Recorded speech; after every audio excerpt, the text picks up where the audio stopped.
Hello, hi, my name is A.K.M. Musa. I am the country director for Concern Worldwide in Sudan. Yeah, when the conflict started on 15th of April, the fighting started in Khartoum, and then it spread in many places in different states gradually. Particularly, you can imagine when two professional security forces of a country are fighting each other, it becomes very dangerous. We were middle of two headquarters of the two forces, and our office and our residences are around that area. Bombing was going on, the shelling was happening, and shooting from the heavy arms.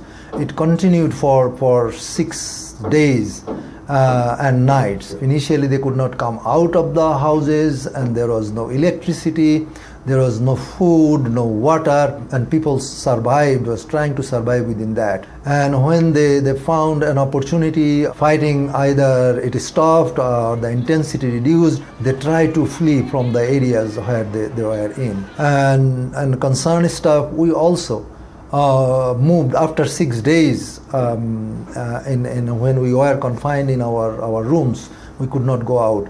When we found that the fighting reduced a bit, and I took the opportunity to move out of that area and went to a safer place within Khartoum and stayed there for 2 days.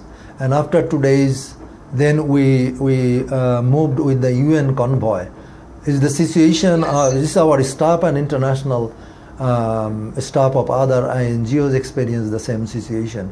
But means the suffering of the Sudanese people even was more than us. People from different places, particularly from Khartoum, they were trying to evacuate their house and they flee from their areas. So in different countries, the current estimate is more than 130,000 people already left the country. But within the country, I think around 500,000 people are displaced to different places, and they are experiencing extreme suffering. Before the conflict started, Sudan's situation was not good, and around 16 million people in the need of humanitarian assistance. So they were suffering a lot. They were extremely vulnerable situation, and due to many factors. Due to the political crisis, the economy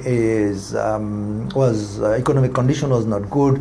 The prices of all the commodities are very high.